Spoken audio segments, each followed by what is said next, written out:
maanta waxaan idinla wadaagaya sheeko aad iyo aad aniga shaqsi ahaan saameyn weyn naftayda ku yeelatay. waa sheeka dhab ah, inkastoo beri hore dhacday waa laga yaabaa waxyaabaha qaar inay inshucaac igaga jiro, laakiin bal waan idinla wadaagayaa idinkuna ila eega. sheekada waxaan u bixiyey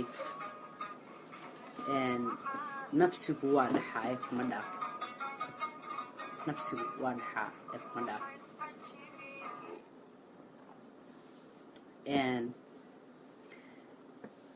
sheekadani waa sheeko ka turjumaysaa nafsiga waxa la yidhaahdo iyo sida aanu u gabin qofkii dhitaystaa. waa sheeko aniga runtii saameyn weyn ku yeelatay naftayda marka ay noqoto sida aan u wajaho xidhiidhada guud iyo kuwa gaarka ah ee aniga iyo dadka bini aadankaan dhex mara. waxaan ahaa, baan u malaynayaa ilaa iyo 10 jir baan u malaynayaa inaan ahaa markii ugu horreysay ee aan fahmay quruxda iyo khatarta kalgacalka ama jacaylka shayga la yidhaahdaa uu yeelan karo. waxaa jira nin dariskayga ahaa oo derbi u dhexeeyey labadayada guri. derbiyadii bulkeetiga shabag lahaa waa xamar. ninkaasi wuxuu ahaa nin marka aan iminka dib u eego aan isodhan karo maybe late 20s kiisibu ahaa, sodomeeyo ku dhowdhow ama sodomeeyo markaa madaxa la galay. wuxuu ahaa nin dherer fiican leh oo qoton wanaagsan iyo hubqaadka waxa la yidhaahdo dharka siduu ugu soo baxo. nin hanaan wanaagsan leh buu ahaa oo xarago badan. dharka suurarka ah ee 3 piis ah buu aada u xidhan jiray. laakiin jimcayaasha had iyo jeer wuxuu gashan jiray saraawiil kaaki. markaan iminka u fikiro adigu kaaki coloriskaas leh iyo shaatiyadii polo shirts oo kolley mar danbaan waxaan oo dhan ka fikirayaa halkaa wax kaga yaaleen. funaanadna intuu xagga dambe saa qoorta ugu xidho saa uga gunto halkaa ayuu saa xagga dambe uga kala tuuri jiray. very stylish nina buu ahaa oo style wanaagsan. aqal qurux badan ayuu keligii deganaa oo weyn. waxa uu joogtay gabadh shaqaale ah iyo nin waardiye ah iyo dareewal ayuu lahaa. gaadhigiisa dareewal baa ku kaxayn jiray mar walba. waxaan is odhan karaa kolleyba qof nin dhaqano kale iyo waxyaabo kale oo ka duwan soomaalida soo arkay buu ahaa. waxaan is odhan karaa dibaduhu ka yimi wax kusoo bartay. shaqo wanaagsan buu haystay. waxay ahaydba shaqo muhiima oo wanaagsan buu haystay ninkaasi. run ahaantii wuxuu ahaa nin aan u gartay anigoo dee qof yara inuu ahaa nin de isku darsaday qurux, waxbarasho, horumar xagga nolosha ah. dee waxyaabo badan oo maaragtay wanaagsane ay suu helinayeen buu ahaa. berigii hore waxaan arki jiray uun gaadhiga oo guriga kusii jiiraynayo guriga sii gelaya ama ka soo baxaya oo dan saasa kamaan sii lahayn. balse ayaan baa waxa dhacday maalin maalmaha ka mid ah baan waxaan maqlay music iyo wax adigu sawaxan ka soo yeedhaya dhankii aqalkiisa.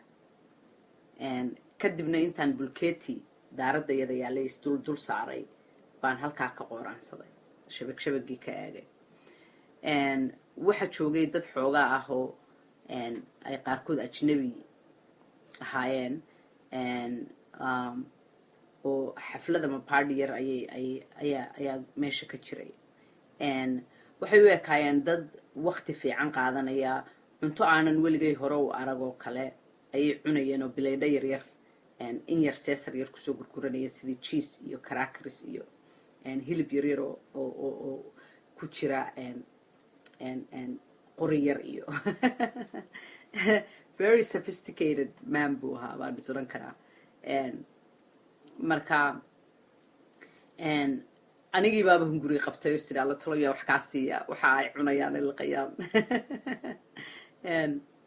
cabaar kadib waxaan maqlay sanqadh ka soo yeedhaysaa aqalkayga sidii dad ka soo baxaya aqalkoo kale orod baan isku taabtay ilaa haddii kale waa khatar baan ku suganahay gabadhan yare 10 jirka ahay ka qooraansanaysa dadka dariska meesha bismillaahi raxmaan raxiim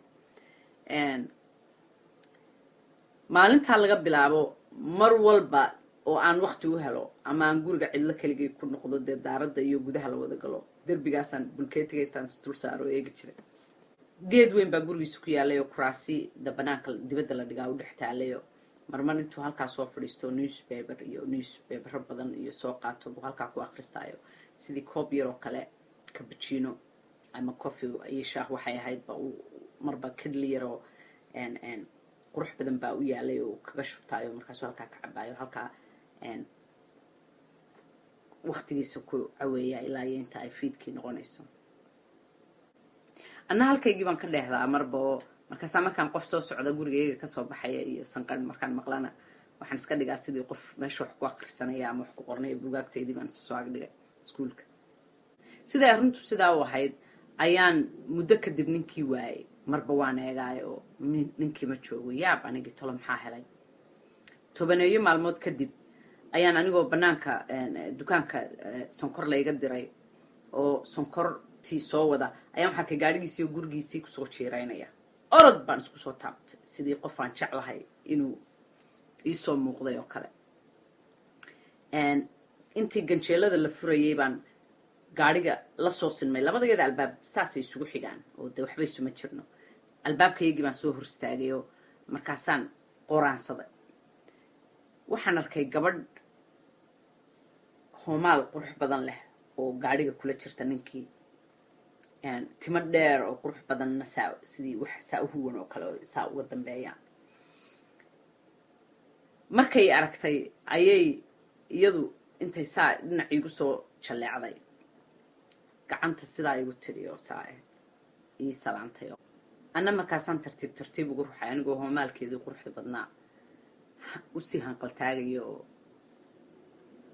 eegmada lasii raacayo albaabkii baa furmay gaadhigii baa guriga galay anna ganjeeladayadii baan sidaa uga gariiriyo ruxay fura ilaa waxaan doonayaa inaan meeshii ka qoraansado gabadhi iyo ninkii markay guriga sii galayaan habarirtay oo sii baxaysay baan si wanaag albaabkayga furtay oo hore ay sii dhaaftay oo yaabanayd maxaad la xiiqsan tahay taw baan soo idhi oo sonkortii intaan dhulka qotomiyey ayaan halkii ka qooraansaday waxaan sii halacsaday iyaga oo markaa gaadhigii ka soo degay oo jaranjaradii berendaha sii koraya oo gacantaysa sii haysta waxay gashanay toob shanan ah oo kubka hoostiisa jooga kubab qurux badan oo isku qotoma bay lahayd kaba cidhib yar lehna way xidhnayd almost dherarka isagayba kusoo dhaweyd qof dhuubanna way ahayd oo maariin waan garan karayaa maariin dhalaal xiga midab qurux badan lugaheedan kasii garanayaa leh markay jaranjarada hinqatay ay saa u kortay dabayl neecaw yar baa jirtay oo timaheediibaa garbaheeda intay saa u boodeen ay sidaa saa isugu daaheen haddana markaasay saa iska sii tiriyo markay gudihii galeen anigii baaba sibaan yaro noqday waxaan u malaynayaa dee maybe inay ahayd my first crush wax la yidhaahdo malaa dee anigaaba ninkan sii calaamadsaday oo quruxda badan ee isku habaysan inkastoo dee gabadh yar ahaa laakiinse hadda markaan dib uga fikiro kolleyba waxbay daaray miyaan ka masayray gabadha maaqaan naagtan quruxda badan ee cajiibka ah kolley waxbaa jiray dabadeedna gooray tahay maqhribkii ayaa aniga iyo walaashay oo shabadaan ku ciyaarayna daaradayada dhexdeedii waxaan maqlay codad ka soo yeedhaya gurigii dariska